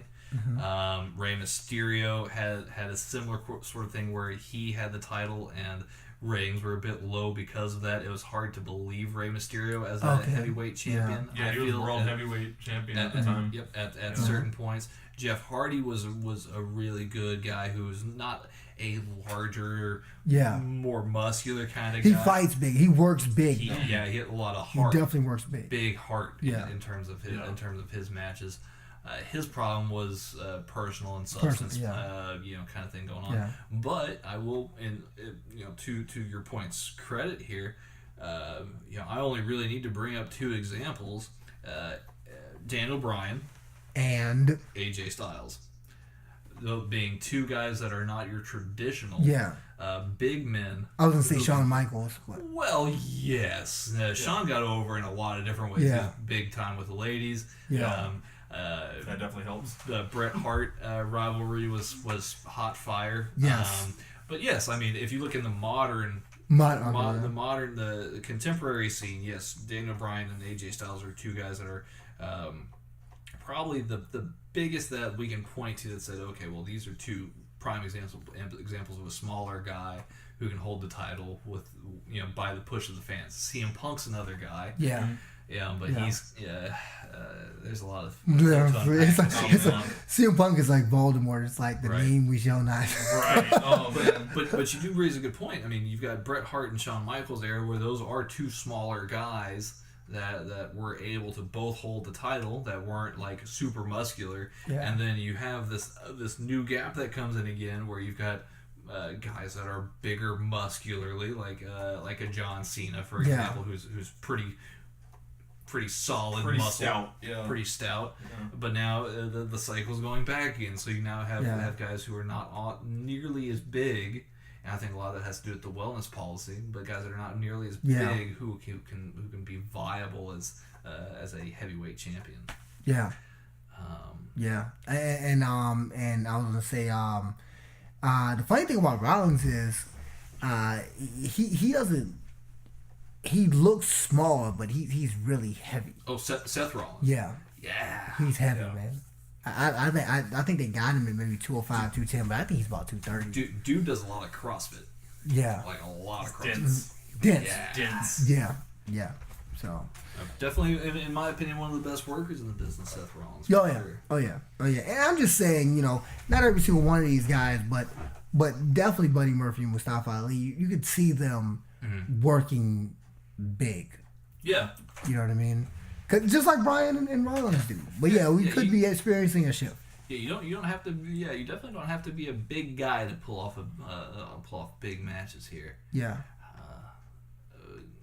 Up next was the 5-on-5 Survivor Series elimination match. Team Raw, which was Dolph Ziggler, Drew McIntyre, Braun Strowman, Finn Balor, and Bobby Lashley, with Baron Corbin and Lio Rush. Lio Rush being Bobby Lashley's manager, Baron Corbin, Constable Baron. Yep, Constable Corbin. Constable was in it. Against Team SmackDown, which was The Miz, Shane McMahon, Rey Mysterio, Samoa Joe, and Jeff Hardy. A match running about 24 minutes long. I just think it had, in my opinion, too many guys outside of the Corbin-Strowman feud with nothing really to no horses in the fight. Right. You know what I mean? No horses in the race. No dogs in the fight. It's just another further advancement of this McMahon storyline that we're seeing of, okay, Shane's, you know, the big guy, the commissioner on SmackDown against his sister Stephanie on Raw, and you know Baron Corbin's got his GM spot on the line. He needs to make sure that this match goes over, but he's got personal vendettas with Braun Strowman. And the one thing I love about what I will say is this does highlight the run the writers have been on since, you know, Booyah Rumble, when you know, they telegraphed Roman Reigns winning, and you know he's being booed ever since. You know, since then, where they said, okay, we're gonna kind of mix it up. One thing I would say to the writing here is just how, you know, just the little things. How Shane McMahon, he takes his bumps, he does his thing, and you feel like, okay, are they gonna go unbelievable here? And he beat Strowman. And it's like, no, it's going to be realistic. He's going to stand up to Strowman. He's going to get his tail whooped. You know what I mean? But they go that direction. Right. You know what I mean? They still keep it along the lines of what would actually happen. Right. You know what I mean? Even though they bill it as, all right, he took these major bumps and maybe he's going to turn it around. Right. And it's like, no, he's going to get slammed Shane did and have pinned. some crazy, some crazy moments. Shane during just- the match, though. Honestly, coast to coast. Thankless job. Those My like, God. 2 or 3 coast to coast. That coast to coast. Crazy. Bro. And that man. And then the one, and the final one when Strowman catches him. yeah. Oh yeah. That's a power slams him. Lord. That's crazy. I'd be like, man, Strowman, I'm gonna jump. Don't tell me what you're gonna do, because I might react It's gonna hurt. and get hurt. So just I'm just gonna jump. Yep. Just do what You you're know what I gonna do. mean? Don't And hurt then me. just at that spot, you'll know when I jump. When I jump, you know, just do what you're gonna do. I'll see it. I'll know. I know what you're gonna do when you start doing it. So just do it. You know what I mean? But no, you know, he very thankless. I mean, he I know his family appreciates him, but he definitely gets the company over. You know what I mean, with his work. But I just like the writers, how they, you know, they're not going to go beyond reality. Right. You know what I mean? Well, I don't know if I make it, you know, into my 50s and I can jump 20 feet in the air, then I think that would be a blessing. Not even catching in mid-air clothesline, just jumping 20 feet in the air. Crazy. That's extreme athleticism there. Again, this continues on with the perceived burial of SmackDown, as a lot of people have put it here. This also advanced the storyline with Braun Strowman and Constable Corbin not seeing eye to eye. On Raw recently as well, we see the same kind of pattern with Drew McIntyre, Dolph Ziggler, Bobby Lashley, and Constable Corbin. They seem to have this kind of clique going on where Constable Corbin's protecting himself with these in McIntyre and Lashley's case, bigger guys who can really bring on a beating. McIntyre does look like he's going to be breaking out here soon and being a big player in the heavyweight scene. And one thing I was going to say was, and have you guys seen this before, how they wrote that, where the guys worked as a team but still fought each other? Yeah. I thought that was an interesting take cool. to kind of tell a story of, hey, they don't like each other. Right. And they're not teaming up together and saying, let's do this together for this one time. They don't like each other. And I thought that was a great little wrinkle that I haven't really seen before. Yeah. And If they did you play recall, on that multiple times throughout. They played them all the time. Throughout the game. You know? Lots of animosity. Drew McIntyre and Finn Balor have lots of animosity. Lots of animosity between Drew McIntyre and Braun Strowman. Yeah. And just from the art perspective, telling that story. I mean, because you gotta time it out and work it out where they do this to each other and no one from the other side, interferes. Right. So it's really, you've got to kind of stop time almost. You know what I mean? And you juxtapose that with Team SmackDown, that was really cohesive to a pretty great extent. But I mean, looking at the matchup lineup, it wasn't. Miz, Shane, Ray, Samoa Joe, and Jeff Hardy. There's some talent there, but I mean, you compare that size wise, stature wise, to what Drew McIntyre, Braun Strowman, and Bobby Lashley. I mean, jeez. Yeah. It was basically set up for Shane McMahon to be left alone. Yeah. And but with 3 very large men. show heart and get pummeled in the middle of the ring. Say bring it on and then get chokeslammed. Just a quick note, a pattern that I've seen very, very much over the last few years worth of Survivor Series. Please get rid of the shirts. I don't need to know who's on Team Raw. I don't need to know who's on Team SmackDown. Steven had going back to the Nakamura Seth Rollins match, he really liked that half and half shirt that Seth Rollins had, where it's like half the Seth freaking Rollins shirt awesome. and half Raw. Yeah, it does look that. cool. I even looked online trying to find one because I wanted it so bad, and they're not selling it. But that's a nice shirt. It is a nice shirt. That's a cool way to do it, because if you just have the shirts every year, it's obnoxious. Right. Yeah. And on top of that, it takes guys you've been branding for most of the year, and you're gonna brand after. Right. Yeah.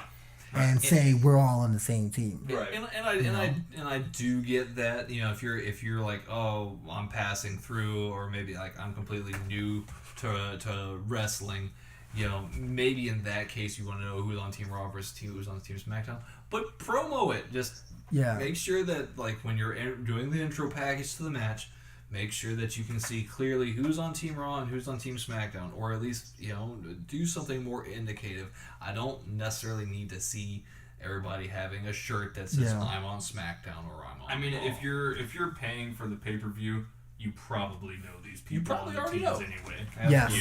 Yeah. So. And definitely, if you're paying for the pay-per-view, you're not paying to see that. Right. Because it just doesn't look right.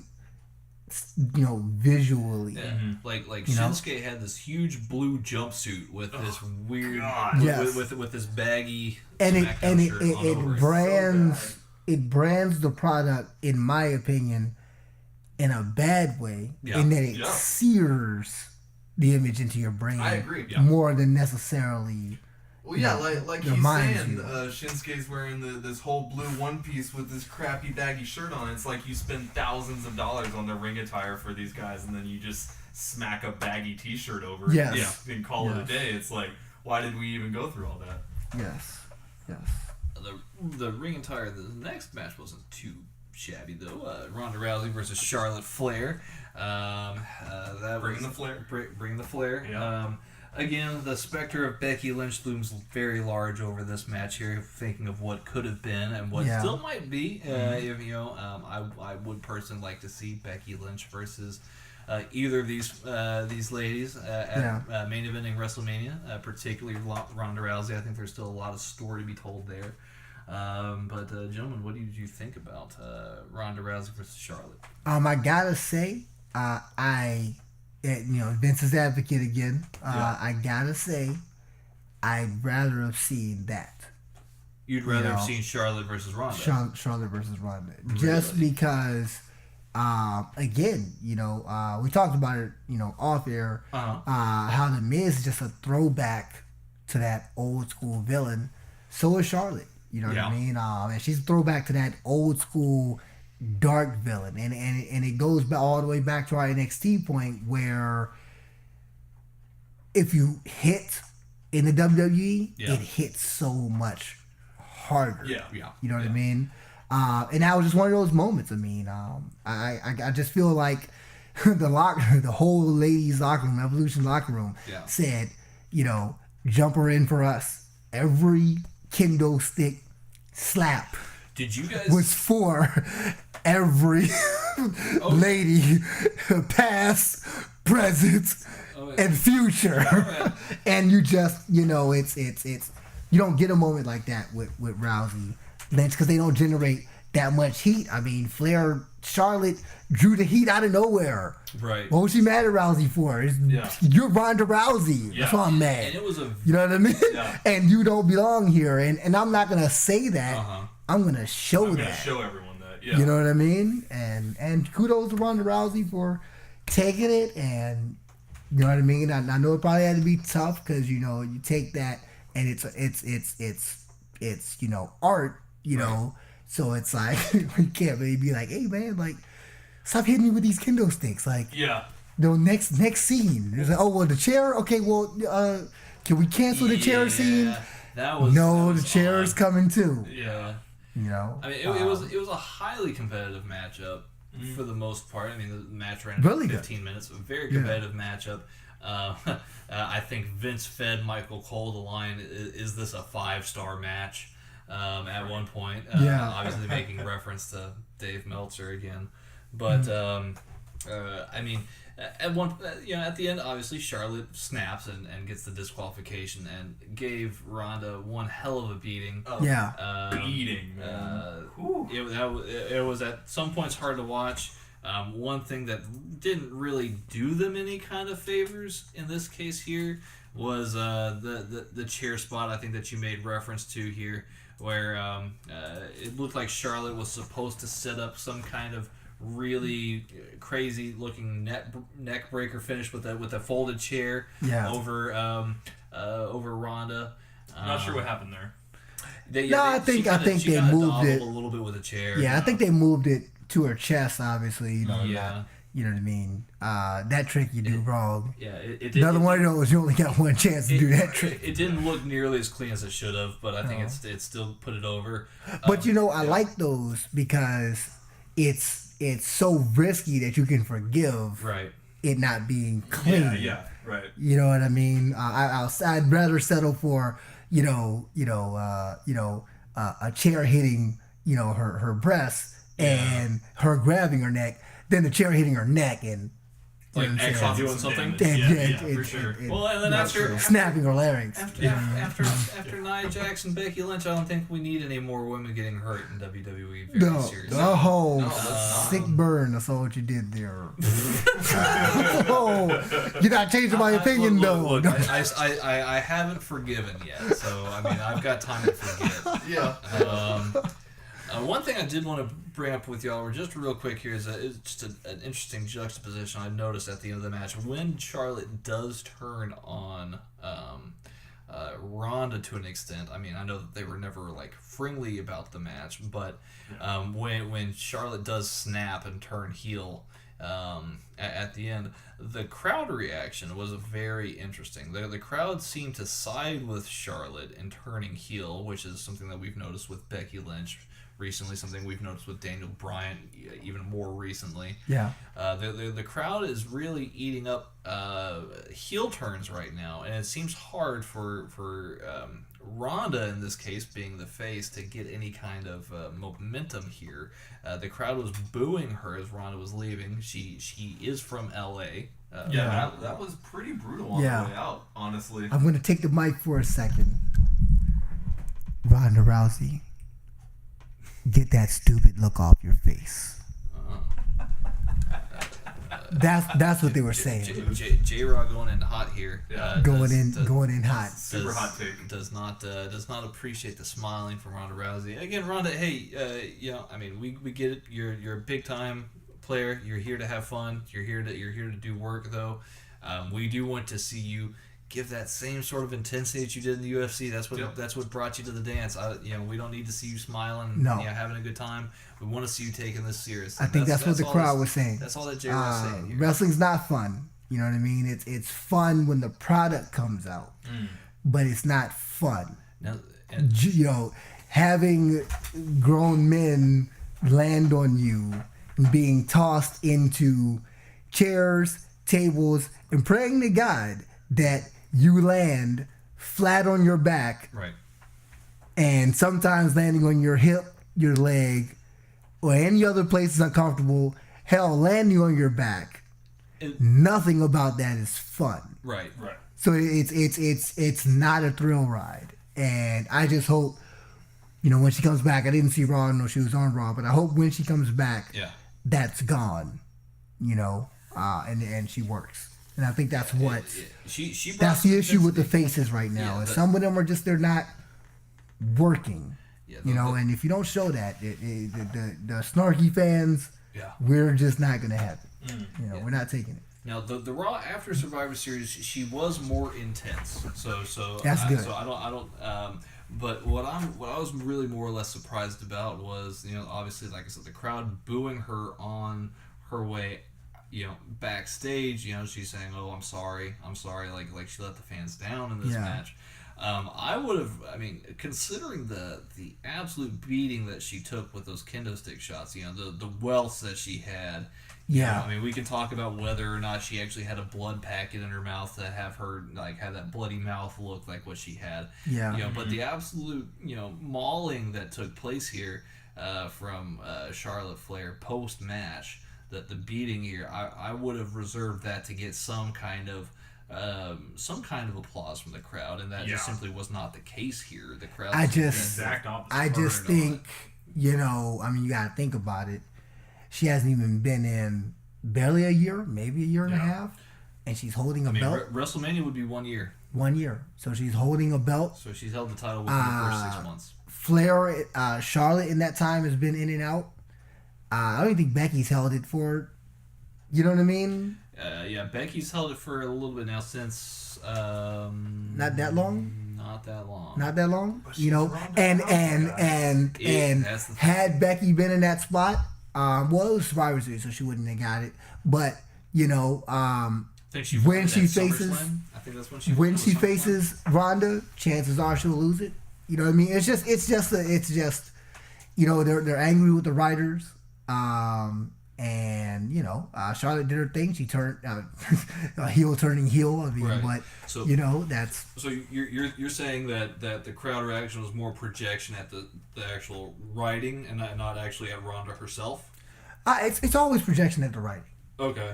Roman Reigns was projection. I mean, dude. Roman Reigns. There's some people who really didn't like Roman Reigns, but I've gained. No, but when I forgot who it was who was left in that Royal Rumble with him in that ring, right. But when he was left with two people you knew weren't going to win it, it just was like, you know what I mean? True. It was. I mean, he started getting booed then, and it hasn't stopped until he, you know what I mean? Unfortunately got diagnosed, and it's a thing of it's like, for here's what I'll say. For Roman, it wasn't right because he put on some epic matches. Yeah. Ronda hasn't done that yet, in my opinion.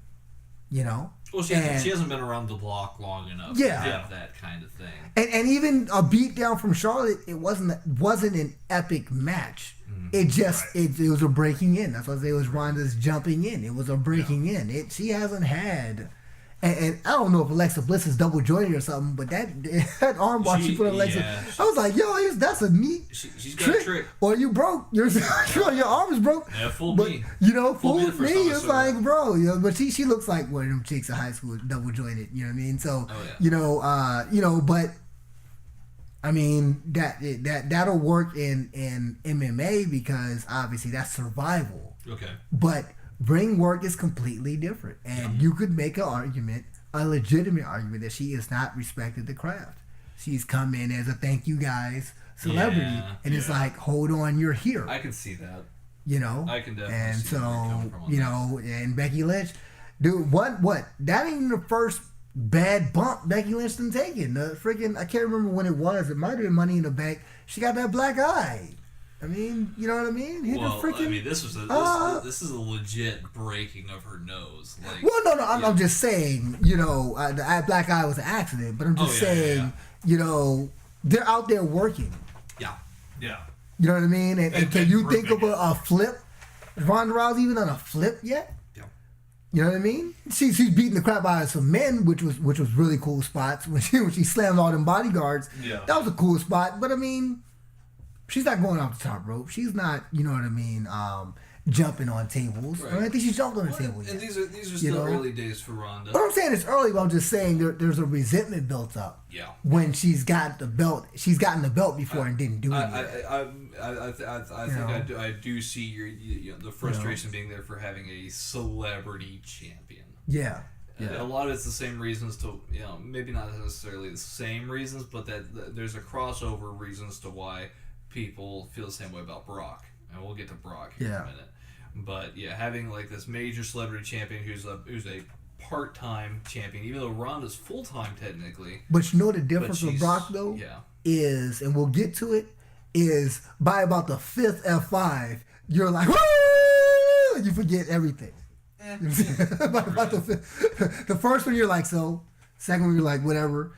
Third one when he flies. I mean, dude. I'm sorry. I'm just impressed. When he dominates a person. Yeah. I mean, it looks like he's dominating. You like the realism of what he did to John Cena, like that work they put together when he flung a 260-pound man. Yeah. Fronts and backwards across the ring. You just you just cheer. You know what I mean? You want to be mad, but then you're like, damn. You know what I'm saying? You don't get that with Ronda. I mean, not yet. I see the potential. Right. But I'm just saying she's acting like it though. And I think that's what I think that's what Ronda, fans are, Yeah. Ronda, huge first step here to gain J-Raw's respect here is if you just look like you're taking it seriously, like you did in the UFC. And get that stupid look off your face. I think that's exactly what he means. Yeah. Also, since you brought it up earlier, one Mr. Roman Reigns was not at this show here.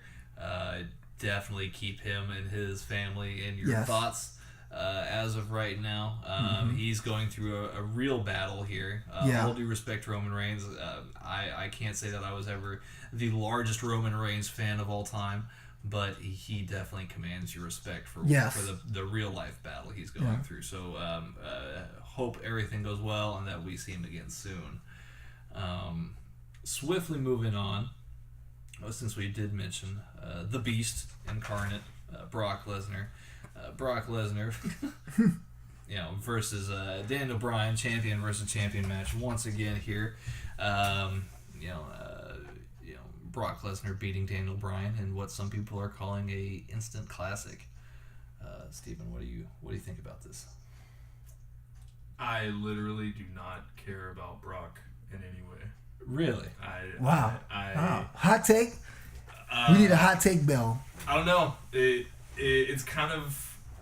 I feel like I get a lot of the celebrity champion vibe off of him as well, where he doesn't really put any emotion into anything that he says or does, in my opinion, and he goes in there, leans on Paul Heyman a lot for especially like for the promos and stuff, and then when he gets in the ring, he's a big dude. And he's really strong. Yeah. So he's going to throw people around and he's going to make it look like a nice show. Yeah. But he doesn't sell it for me at all. And, that's an interesting take on Brock. Cause and I like Daniel Bryan a lot. But with him fighting Brock Lesnar, I just did not care about the match at all, in my opinion. Oh, man. To me, I feel like Brock puts Vince in a tough spot. Okay. Because my take's almost the exact opposite.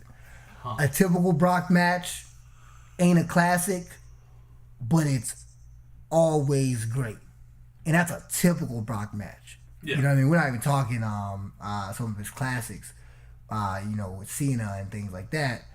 A typical Brock match. Well, when you got a guy with that level of talent, he goes anywhere, and whether you like him or not, or like his work or not, he can go to real fighting, wrestling, whatever, and he's the immediate spotlight. Yeah, and there's something to be said about that. I'm not trying to take away from his talent or anything like that, because obviously everyone in this room and everyone that watches WWE knows Brock Lesnar is an extremely talented human being. Yeah. Both in the ring, out of the ring, in the UFC ring, WWE ring. I'm not taking that away from him. The dude's a real life monster. Real life monster. I mean, it's. Doesn't sell it very well for me. I mean, when no, I get that. Yeah, no, I get that too. I guess what impresses me about Brock is, for as great of a MMA fighter he is, right, he can still sell a wrestling match. Yeah. And that's talent. You know what I mean? Because he can still put Daniel Bryan over. Well, you know what I mean? That's what amazes me. He tells the same story, but it's a great story, if that makes any sense. Honestly, what I think my main problem with Brock Lesnar is that it seems like, in some way, like to Vince, the big guy is not the big guy until he's fought Brock. You are not anything until you fought Brock. Right. And it's like, I don't care about Brock. I like this guy, right? But you're not gonna do anything with him until he goes and fights Brock. Right? But it's the same thing. It's the same thing in UFC. Dana White is saying the same thing. Like he's like, I don't watch a lot of UFC either. Yeah. Probably why you don't watch the heavyweight division. Yeah, I don't know. Every turn is Brock. Brock seems to, no matter where he goes, he seems to bring this sense of legitimacy, and I think that's why Vince wanted to bring him back in the first place. Now, I'm going to actually meet both of y'all's opinions in the middle here. Okay. Brock Lesnar obviously is a one-of-a-kind talent. Joe Rogan once famously said, "You don't really see guys like that. When you saw a guy like that back in ancient times, he was arriving on a boat, and you better run." Pretty much. Yeah. Modern-day Viking-looking dude. Mm-hmm. Pretty much. Now, me personally, I think that we've seen a lot of Brock, a lot in a little of Brock. What I mean by that is, we're used to seeing what a typical Brock match looks like: suplex, F5, come back, suplex, F5. Right. Done. Now, that's a really hard pill for people to swallow sometimes. Now, if we look back on the match last year that Brock had with AJ Styles, that was a perfect blueprint for how this match happened. And that Brock dominated the significantly smaller WWE champion for a great portion of the match, and then the babyface, in this case, I know he's supposed to be heel, but Daniel Bryan played the obvious babyface. Yeah, he's babyface in that David match. versus Goliath here. He mounts his comeback, and F5 was mistimed when Daniel Bryan kicks the ref in the face. Daniel Bryan goes for the low blow, swiftly kicks Lesnar the nards. And hits a running knee, and just mounts this amazing comeback. And it really did come out to be, for me, a very well worked match. I think that Daniel Bryan actually led the majority of this match in this case here, not the other way around. I think that Brock will work with you if he wants to work with you. That's why he put on such a. If you have his respect, like AJ has his respect, like Daniel Bryan has his respect, he will give you a good match. But I think that he has to feel motivated and that there's something else at stake here. Yeah. And I think he recognizes how much immense talent that AJ and Daniel Bryan have. And maybe that's why we're seeing him having such a much better match with these caliber of guys compared to kind of the real sloppy looking match he had with Dean Ambrose a couple of WrestleManias ago. And I'll just give, to your point, Stephen, I'll just give this. You just get this feeling of, why has he still got the belt?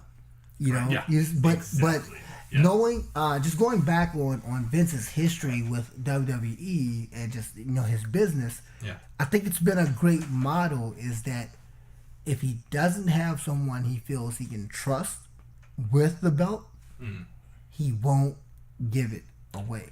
Yes. He won't take it, and so he trusts Brock. He trusts Brock, and it's like. It's putting him in a spot because obviously Brock's going to fight Cormier for that payday. Oh, in the UFC. Yeah, he's going to fight him in UFC. Because he's got a few fights left, and I think people want to see that one, and I want to see that one. I have a theory about Daniel Cormier. I was going to say real quick before I come back. I was going to say I think it puts Vince in a spot because clearly this is his most reliable person. And where's he gonna go? Who is he gonna give it to? So I think Vince is delaying the inevitable here. Mm-hmm. You know what I mean? The eventual relinquishing of the belt. But it's just a thing of it's kind of plans to kind of mess up because he probably planned to move Roman into that spot. Right.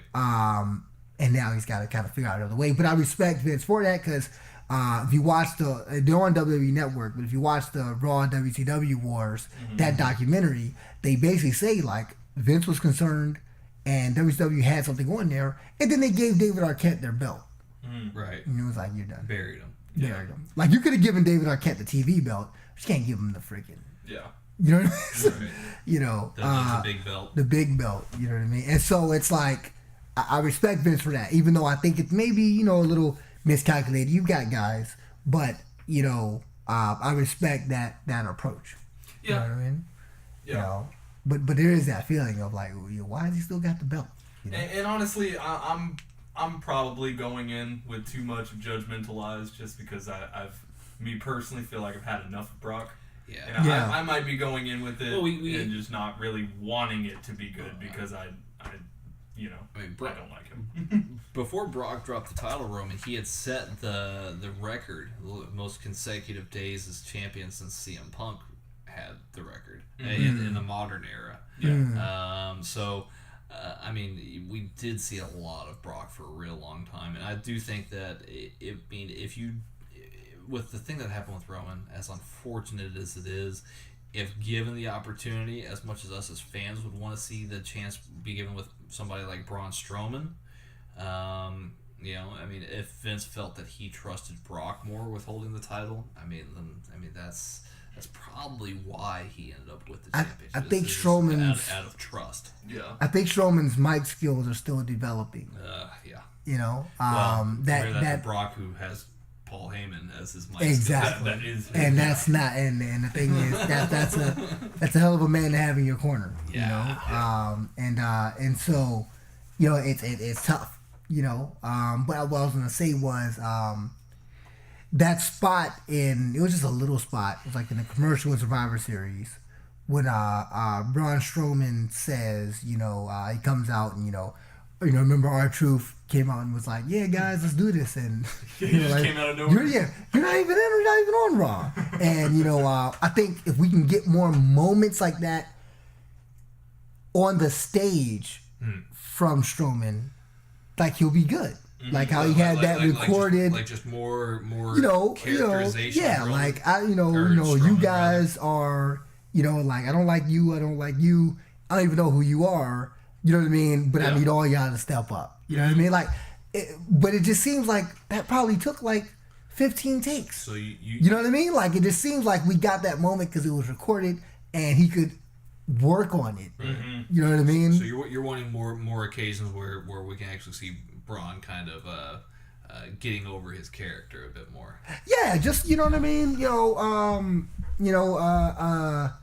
Yeah, you know, like just be having more mic work because I think Vince is looking for, you know, a guy with mic work and you know what I mean, ring work skills. I mean, cause that's what Roman Reigns has. He just had that weird again. He's not to blame for the writing, so it's like people needed to get over it, but he worked it. You know what I mean? This is my yard. I mean, I'm the big dog, but like he worked it. You know what I mean? But it's like because that was the hand that he was dealt. Yeah. That was the hand he was dealt. Yeah. And Vince, you know, he can't, you know, he got this far by, you know, being mindful of the fan. You know, not necessarily listening to the fan, but being mindful. So he couldn't just give it to him and send him on a run. Right. Not with it being in that state. Right. You know what I mean? No, now, Lord willing, he recovers and comes back. I'm sure it'll be, you know, smooth sailing and he'll be able to hand it to him. But it's like the fans are just, you know, and it made me mad because he would have these great matches. Yeah. Yeah, you still boo. It's done it, boo. Second year, done it, boo. Yeah. You know. You know. Yeah. One last thing I'll touch on for this match here. I really did like it. This is definitely going to set up a world of possibilities here. You know, post Survivor Series. The biggest one coming out of here is and we can wrap up the show on this one here. Yeah. The rumored WrestleMania match for Brock Lesnar this year is with Seth Rollins. That'd be great. They were probably going to build up into some way, shape, or form. Perhaps Seth winning the Royal Rumble this year, Maybe there's another way. It does seem to be a pattern here where this is Raw's year to win a Royal Rumble. I mean, considering the clean sweep that they put on here, supposedly at Survivor Series. Yeah. So Seth Rollins would be going on to win perhaps the Royal Rumble and face off with Brock for the championship. This does bring up something very interesting, though, in that Brock is also scheduled. He's not scheduled as of yet, but it's definitely heavily being discussed right now. Him having another UFC fight against Daniel Cormier, who is their current world heavyweight champion. Theory. Yeah, my fantasy theory, if you will. Mm-hmm. Daniel Cormier is current UFC heavyweight champion and light heavyweight champion. He will still be heavyweight champion after January. He's most likely going to be stripped of the light heavyweight title. I digress. Yeah. Daniel Cormier had called out Brock Lesnar after winning the heavyweight title. So they want to have this mega fight before Daniel Cormier retires. Now, I'm thinking here, since Daniel Cormier is still a fairly young enough guy, he's almost 40.